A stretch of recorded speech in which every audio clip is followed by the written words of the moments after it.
Hello friends, आज हम linear programming जो कि आपका एबीएम के चैप्टर नंबर 18 का टॉपिक है, बहुत इंपॉर्टेंट है। आपका 4-5 सेमेस्टर से ये क्वेश्चन 5-6 नंबर का पूछा जा रहा है आपका एबीएम एग्जाम में केस स्टडी फॉर्म में। तो हम एक और क्वेश्चन डिस्कस करने वाले हैं। ऑलरेडी मैं आपका पार्ट 1 पार्ट 2 करके आपकी बुक का 2 केस स्टडी, एक इससे पहले भी मैंने आप लोगों के लिए क्वेश्चन डाला था लीनियर प्रोग्रामिंग का, और ये हमारा लास्ट है। इसमें हम 5-6 क्वेश्चन डिस्कस करेंगे कि एग्जैक्टली क्वेश्चन एग्जाम में कैसे पूछे जाते हैं, किस टाइप के इसमें से क्वेश्चन फ्रेम होते हैं। ठीक है, चलिए देख लेते हैं। ऐसा आपको क्वेश्चन मिलेगा कि मैक्सिमाइज पी हो सकता है, या पी के बदले कई बार जेड भी बताता है। पी या जेड ये प्रॉफिट को डिनोट करता है। 2x1 + 6s2 सब्जेक्ट टू ये आपको इक्वेशंस दी है। ठीक है, तो एग्जाम में 1 नंबर का क्वेश्चन ऐसे हो सकता है कि आपको इक्वेशंस लिखनी होगा लीनियर प्रोग्रामिंग की, तो कैसे इक्वेशंस हो गई। ठीक है, कैसे इक्वेशंस लिखा जा सकता है, ये इक्वेशंस ऑलरेडी लिखी होंगी और बोला होगा कि कौन सा ऑप्शन इसमें से ठीक है। तो देखिए, प्रॉफिट वाले को तो आप कुछ नहीं करेंगे। ये हमने इस वाला क्वेश्चन को करने से पहले मैंने रिसेंटली 1-2 दिन पहले आप लोगों के लिए लीनियर प्रोग्रामिंग का जो क्वेश्चन डाला था वो वाला केस स्टडी आप जरूर देखिए। उसके बाद आप डायरेक्ट इस क्वेश्चन आंसर वाला पे आ जाइए तो आपके लिए ईजी रहेगा। ठीक है, बहुत बेसिक आपका ऑलरेडी उसमें कवर हो चुका है। तो देखिए, इसको अगर लिखना हो तो कैसे लिखेंगे। जो प्रॉफिट है या जेड या पी करके डिनोट होता है उसको तो आपको कुछ नहीं करना। ठीक है, उसको कुछ नहीं करना, यानी उसमें हमें कुछ भी स्लैक वेरिएबल ऐड नहीं करना। बाकियों में स्लैक वेरिएबल हमें ऐड करना है। क्यों? क्योंकि प्रॉफिट वाला हमेशा आपको इक्वल में दिया हुआ। उसके अलावा जो बाकी इक्वेशंस आप बनाते हैं वो लेस देन इक्वल, क्योंकि मैक्सिमम टाइम ड्यूरेशन है कि इतने टाइम के लिए आप यूज़ कर सकते हैं। इसीलिए जो लेस देन इक्वल है इसको इक्वल में कन्वर्ट करने के लिए हमें स्लैक वेरिएबल का जरूरत पड़ेगा। तो हमने नाम S1 S2 रखा। तो यहाँ पे अगर मैं S1 ऐड करती तो ये इक्वल 60 हो जाएगा। लेस देन इक्वल के बदले क्या आ जाएगा, इक्वल का साइन आ जाएगा। वैसे अगर मैं यहाँ पे S2 ऐड करती हूँ तो लेस देन 80 के बदले क्या आ जाएगा, 80 आ जाएगा। और तीसरा जो प्रॉफिट है, प्रॉफिट के राइट में हमेशा 0 आपको रखना है। तो इन दो को जो राइट है उनको लेफ्ट साइड में ले आइए। सो 2x1 अगर p की तरफ आएगा तो ये माइनस का हो जाएगा, ऐसे 6x2 भी इधर आके माइनस का हो जाएगा, राइट में इक्वल। तो इस तरह से आपकी इक्वेशन लिखी जाती है। तो 1 नंबर का क्वेश्चन हो सकता है कि कैसे इक्वेशन बनेगी। दूसरा नंबर का क्वेश्चन क्या हो सकता है कि आपके p में यहाँ पे लिखा है, इस p की इक्वेशन को आप चाहे तो और भी तरह से लिख सकते हैं। इसको मैं ऐसे भी लिख सकती हूँ, p - 2x1 - 6x2। ठीक है, क्योंकि मेरे स्लैक वेरिएबल p तो ऑलरेडी इक्वल था। Slack variable less than equal के साइन को इक्वल में कन्वर्ट करने के लिए होता है। जो चीज़ ऑलरेडी इक्वल है उसको तो उसका ज़रूरत नहीं पड़ेगा, तो इसीलिए मैं 0 लिख सकती हूँ। 0s1 + 0s2 = 0। तो अगर इक्वेशन आपके क्वेश्चन में मान लीजिए ऐसा कोई क्वेश्चन गिवन है ऑलरेडी, और क्वेश्चन में ऐसी इक्वेशन बनी है और बोला है इसमें से स्लैक वेरिएबल बताइए कौन सा है, तो जिसका भी कॉफिशेंट आपको 0 दिखेगा, किसका कॉफिशेंट 0 है, S1 का कॉफिशेंट 0 है, S2 का। तो S1 S2 क्या हो गया, हमारे स्लैक वेरिएबल। नाम याद रख लीजिए, इसको बोलते हैं स्लैक वेरिएबल्स। ठीक है, 1 नंबर का क्वेश्चन इसमें से ऐसे बन सकता है कि स्लैक वेरिएबल्स बताइए, ऐसे एक क्वेश्चन आपका गिवन होगा। तो जिसका भी आपको कॉफिशेंट क्वेश्चन में 0 दिखेगा तो उनके जो भी वेरिएबल आपको दिखेंगे वो आपके होंगे स्लैक वेरिएबल। ठीक है, अगला क्वेश्चन, अगर आपको टेबल लिखने के लिए बोलेंगे तो कैसे आप टेबल लिख सकते हैं। अगर टेबल बनाना है, टेबल के लिए क्या तरीका हो सकता है। जो आपका क्वेश्चन है उसमें टेबल बनाने का चांस बहुत कम है कि आपको ऐसा टेबल बनाने के लिए बोले, पर स्लैक वेरिएबल का क्वेश्चन आ सकता है। इक्वेशन कैसे लिखी होगी उसमें ऑप्शंस हो सकता है कि पहले इक्वेशन या सिर्फ तीसरे इक्वेशन या सिर्फ दूसरी इक्वेशन कैसे, जरूरी नहीं कि सारी की सारी इक्वेशन लिखने को बोलेगा, कोई किसी एक इक्वेशन को लिखने को बोलेगा। ठीक है, सभी को नहीं बोलेगा, तो आपको बताना होगा। और टेबल में भी ऐसा नहीं कि सभी की सभी आपको सभी की टेबल लिखने को बोलेगा, किसी भी एक का कि इसको पूरा टेबल फॉर्म में लिखेंगे तो कैसे लिखेंगे, ऐसे हो सकता है। तो सबका नहीं आपको, यहाँ तो मैंने सबका बताया, क्वेश्चन में सिर्फ एक का हो सकता है कि S1 का आप बताइए टेबल में क्या होगा, या S2 का टेबल में क्या होगा, या सिर्फ P जो हमारा प्रॉफिट है उसका टेबल में क्या क्या कॉफिशेंट्स होंगे, वैसे आपका पूछ सकता है। तो टेबल लिखने का तरीका भी हमें मालूम है। टेबल में क्या रहता है, एक तो प्रॉफिट कॉलम, वो तो दोनों जगह कॉमन ही रहेगा, यहाँ पे भी रहेगा, यहाँ पे भी रहेगा। फिर जो आपको आपके जो भी आपके कॉफिशेंट्स है x1 x2 S1 और S2। ठीक है, और सॉल्यूशन भी रहेगा। और यहाँ पे हमेशा जो हमारे स्लैक वेरिएबल है वो रहेंगे, यानी S1 और S2।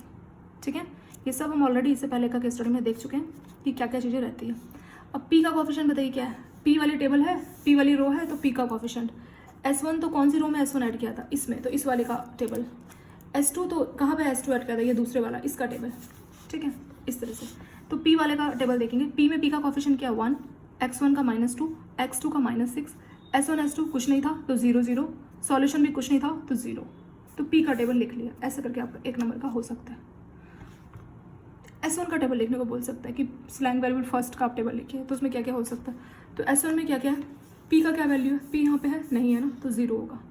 फिर x1 का 6, s2 का 8 और s1 का 1, s2 है नहीं तो 0 और सॉल्यूशन का 60। ठीक है, सॉल्यूशन मतलब राइट हैंड साइड में जितना भी है। ऐसे आपको s2 यानी स्लैग वेरिएबल 2 का टेबल लिखने को बोलेगा। ये रहा आपका s2, तो p है इसमें नहीं है ना 0, तो इसलिए 0 हो गया। फिर x1 है इसमें 3 है, 3 आ गया।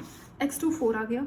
फिर s1 तो नहीं है इसलिए 0, s2 है लेकिन 1 हो जाएगा और ये 80 आ गया इसका सॉल्यूशन। ठीक है, तो ये वाला हमने पूरा टेबल लिख लिया। तो इस तरह से आपको किसी भी एक का कि स्लैंग वेरिएबल 1 का आप टेबल बताइए क्या उसमें कोएफिशिएंट्स आ सकते हैं, 2 या 3 का पूछ सकता है।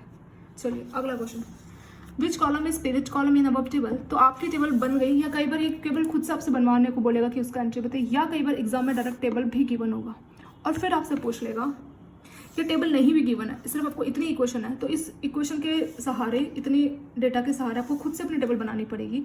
और अपनी टेबल बनाने के बाद आपका क्वेश्चन ये रहेगा 1 नंबर का कि which column is pivot column in above table, की जो टेबल आपकी बनी है, या क्वेश्चन में डायरेक्ट रहेगा, ये तो मैंने यहाँ पे खुद से टेबल बनाई इसलिए मैंने इसे लिखा अबव टेबल।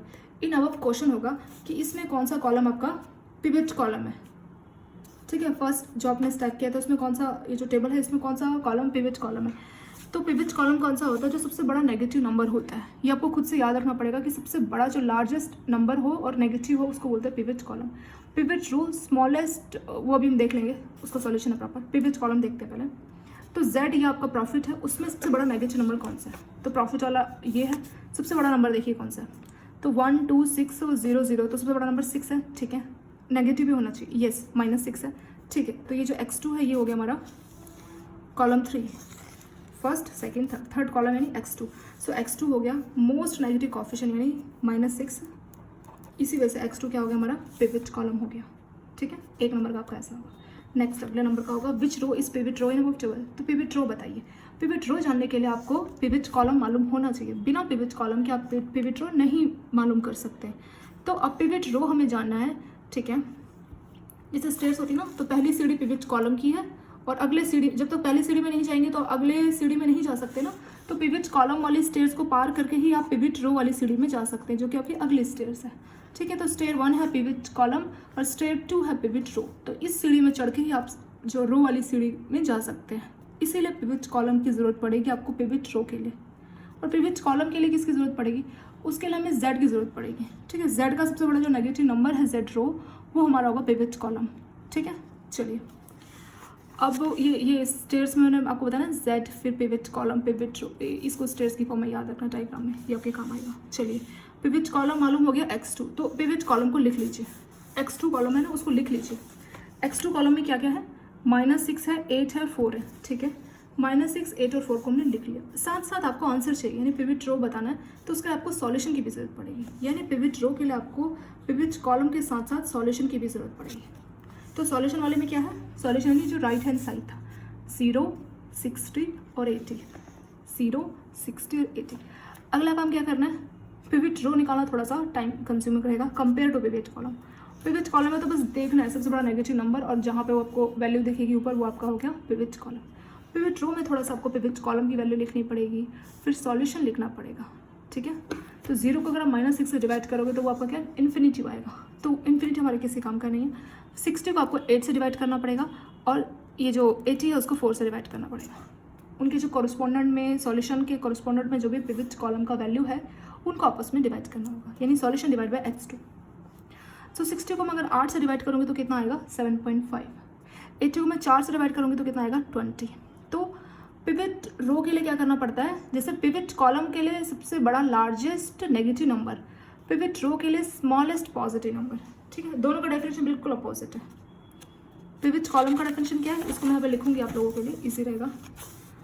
पिवट कॉलम के लिए हमें क्या करना पड़ेगा, पिवट कॉलम के लिए जो हमारा Z का सबसे बड़ा नेगेटिव लार्जेस्ट नंबर, जो Z रो है हमारी, उसमें नेगेटिव लार्जेस्ट नंबर ये पिवट कॉलम मिलेगा। पिवट रो के लिए क्या करना पड़ेगा कि जो आपने सॉल्यूशन और पिवट कॉलम और सॉल्यूशन को जो आपने डिवाइड किया और जो वैल्यू आपकी आई, उस वैल्यू में से सबसे छोटा और पॉजिटिव, यानी पॉजिटिव स्मॉलेस्ट नंबर, इसको आप थोड़ा सा अच्छे से याद कर लीजिए। ठीक है, ये याद कर लीजिए। एक नंबर का ही पूछ सकते हैं, 1 नंबर का ये, 1 नंबर का ये। आंसर पूछेंगे, पर उसके लिए आपको ये तो मालूम होना चाहिए ना कि कहाँ से टेबल में देखना है। तो पाइवट कॉलम के लिए जो जेड रो है उसमें सबसे बड़ा नेगेटिव लार्जेस्ट, यानी नंबर सबसे बड़ा होना चाहिए और नेगेटिव भी होना चाहिए। और अगर मान लीजिए जेड में एक ऐसा नंबर है, मान लीजिए एक 36 है, एक -36 है, तो कौन सा लेंगे? सबसे बड़ा, दोनों बराबर ही है 36, क्योंकि नेगेटिव तो ये वाला लेंगे, ठीक है। So negative largest number. और पाइवट रो में जो भी सॉल्यूशन को आप पाइवट कॉलम से डिवाइड करेंगे सबको, और तीनों में 3 4 जितने भी उनको कंपेयर करेंगे, सो पॉजिटिव होना चाहिए और सबसे छोटा। अगर नेगेटिव होगा उसको इग्नोर कर देंगे, ठीक है। जैसे इसमें अगर पॉजिटिव होगा जैसे 36, तो उसको इग्नोर कर दिया, तो क्योंकि हमें नेगेटिव चाहिए तो पॉजिटिव से हमारा कुछ काम नहीं, उसको हम इग्नोर कर देंगे। वैसे यहाँ पे भी अगर हमारा स्मॉलेस्ट पॉजिटिव चाहिए, अगर नेगेटिव होगा तो इग्नोर कर देंगे, ठीक है। बस इतना याद रखना है। सो सबसे छोटा और पॉजिटिव नंबर। चलिए यहाँ पे तो कोई नेगेटिव नंबर है नहीं, इसलिए मैं कोई परेशानी नहीं है खास। इसमें से सबसे छोटा और पॉजिटिव, तो 7.5 और 20 में से छोटा नंबर कौन? दोनों ही पॉजिटिव है, छोटा कौन सा है? 7.5 ऑब्वियसली 20 से छोटा है, तो ये कौन से वाले रो में था? 7.5 कहाँ से आया था? 60/8, 60/8 यहाँ से आया था, S1 से आया था। तो इसीलिए S1 जो कि मेरी दूसरी रो है, S1 रो, सो S1 हो जाएगी हमारे पिवट रो। आंसर क्या होगा? S1, ठीक है। चलिए नेक्स्ट क्वेश्चन क्या हो सकता है आपका?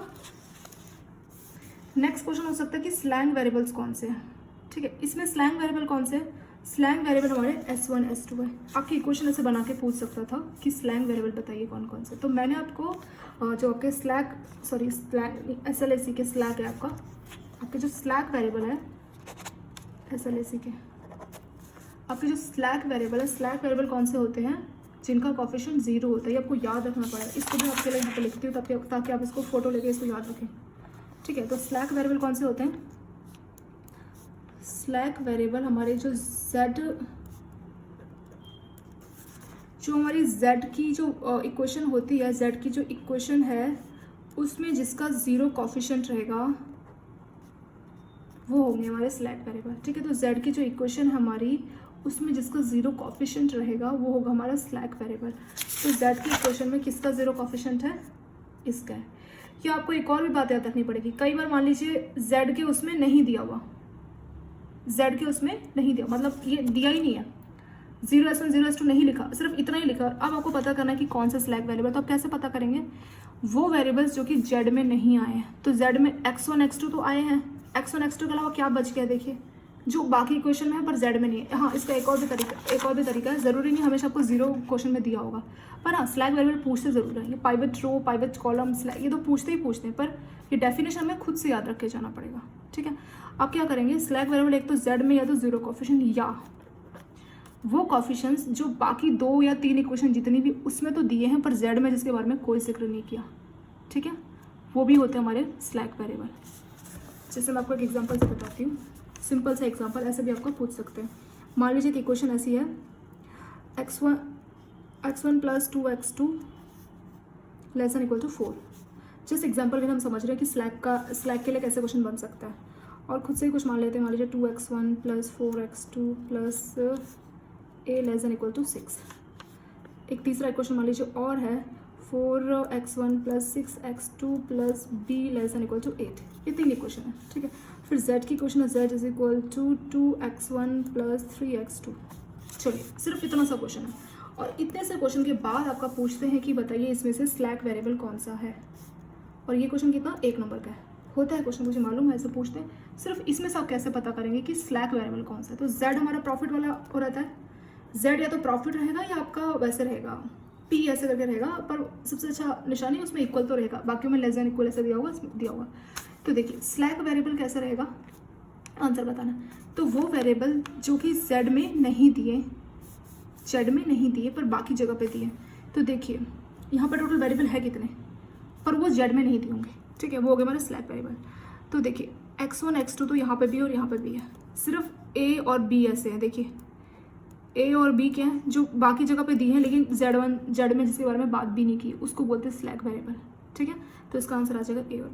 तो आप ऐसे भी चेक कर सकते हैं, या तो आपको यहाँ पे 0 कोफिशिएंट करके दिया होगा, तब तो आपका काम बहुत आसान है। देखा कि a और b का कोफिशिएंट 0, हाँ ये स्लैग वेरिएबल है a और b। अगर नहीं दिया होगा तो तब आपको देखना होगा ऐसे कौन से वेरिएबल, जैसे x1 x2 ऐसे कौन से वेरिएबल्स हैं, ऐसे कौन से जो आप बोल सकते हैं इंग्लिश के लेटर्स हैं, आप समझो ना x1 x2 a b c, ऐसे कौन से लेटर्स हैं जो z में नहीं दिए पर बाकी z के अलावा जो इक्वेशन है उसमें दिए हैं, जेड में नहीं दिए, यहाँ पे मान लीजिए सी होता, ठीक है। तो ए बी सी, और स्लैक वेरिएबल में ऐसा नहीं एक या दो, सभी बताना पड़ेगा। ऑप्शन में रहेगा A B A C A B C, तो ए बी सी वाला आंसर से रहेगा, सारे स्लैक वेरिएबल आपको बताने पड़ेंगे। तो यहाँ पे सी ए बी ये 3 बाकी क्वेश्चन में दिए, पर जेड के बाद जेड में इसकी कोई बात नहीं की गई है, तो इसीलिए आंसर होगा इसका क्या, ए बी सी, अगर यहाँ पे सी रहता तो, ठीक है। आई होप आपको स्लैक वेरिएबल का समझ में आएगा, जिसकी प्रॉफिट में कोई बात नहीं की गई होती, पर बाकी क्वेश्चन वो दिए होते हैं, तो उसको देख के आपको बताना पड़ेगा कि ये स्लैक वेरिएबल, ऐसे आपके क्वेश्चन पूछे जाते हैं, ठीक है। चलिए ये वाला हो गया, स्लैक वेरिएबल हो गया, ठीक है। Next question, what is pivot entry. 1 number का अगला क्वेश्चन होगा कि पाइवट एंट्री बताइए, कैसे करेंगे। तो पाइवट एंट्री के लिए आपको किसकी ज़रूरत पड़ेगी, हमें ज़रूरत पड़ेगी पाइवट कॉलम और पाइवट रो की, उसके बिना हम नहीं बता सकते। सो x2 था हमारा पाइवट कॉलम, जो कि हमने इससे पहले क्वेश्चन में सॉल्व किया था उससे पहले, और उससे पहले वाले में पाइवट रो, जो कि हमारा कितना था S1। सो S1 क्या हमारा पाइवट रो, और x2 क्या हमारा पाइवट कॉलम। सो S1 और x2 कहाँ पे इंटरसेक्ट कर रहे हैं, देखिए x2 कॉलम, ठीक है, x2 कॉलम ये है, स्टार लगा देते हैं, और S1 रो ये है, स्टार लगा देते हैं। कहाँ पे इंटरसेक्ट कर रहे हैं, देखिए अगर मैं स्केल से एक लाइन यहाँ खींचूँ ऐसे करके, और यहाँ पे मैं एक स्केल से लाइन ऐसे खींचूंगी, तो कहाँ पे इंटरसेक्ट कर रही है मेरी लाइंस, देखिए कहाँ इंटरसेक्ट कर रही है, 8 पे इंटरसेक्ट कर रही है, देखिए। तो 8 हो गया मेरा पाइवट एंट्री, जहाँ पे भी आपके इंटरसेक्शन ऑफ x2, 8 हो गया हमारा पाइवट एंट्री।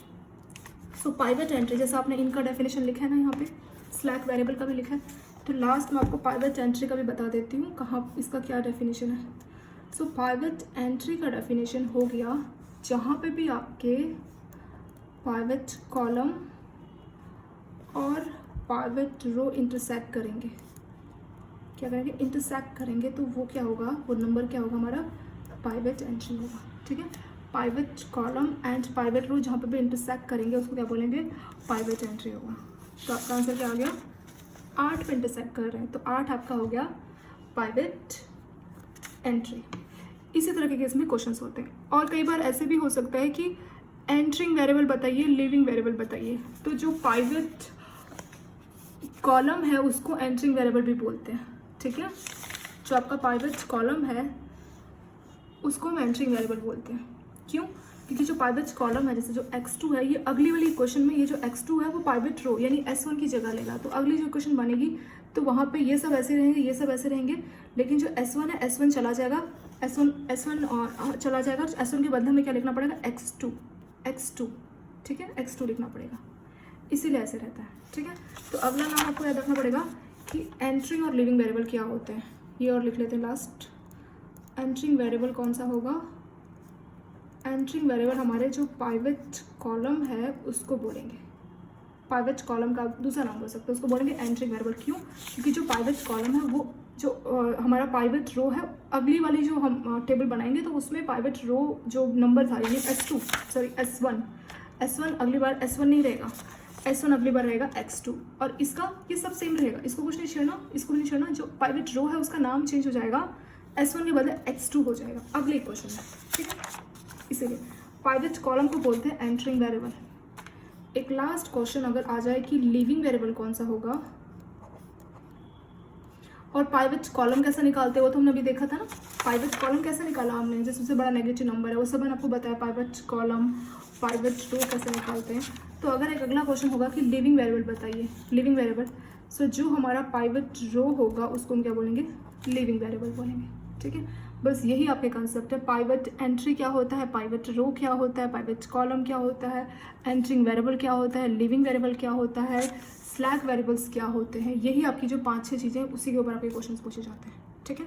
ये आपको बस बेसिक मालूम होना चाहिए। पाइवट कॉलम सबसे पहले कैलकुलेट किया जाता है, जेड का सबसे बड़ा नेगेटिव लार्जेस्ट नंबर, फिर पाइवट रो के लिए हम क्या करते हैं, उसी वाली कॉलम को, जो जेड वाली कॉलम है उसको लिख लेते हैं, सॉल्यूशन को लिख लेते हैं, फिर सॉल्यूशन को उस वाली कॉलम से डिवाइड करते हैं, और सबसे छोटा स्मॉलेस्ट पॉजिटिव नंबर, वो जो नंबर जिस भी रो में आएगा, 7.5 सबसे छोटा कौन सी रो का है, ये S1 का, तो S1 हो जाएगी हमारी पाइवट रो।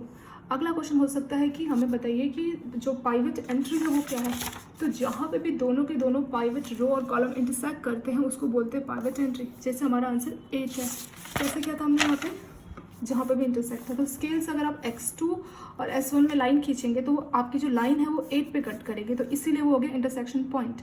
उसी इंटरसेक्शन पॉइंट्स को बोला जाता है पाइवट एंट्री, ठीक है। स्लैक वेरिएबल्स क्या होते हैं? स्लैक वेरिएबल्स वो होते हैं जिसकी हमारी जो प्रॉफिट वाली इक्वेशन है z या p वाली जो इक्वेशन है, जिस उस इक्वेशन में उसके बारे में कोई बात नहीं की गई होती, और लेकिन बाकी इक्वेशन में उसके बारे में बात होती है। बात होना मतलब वो वहाँ पे नहीं आपको नजर आएंगे।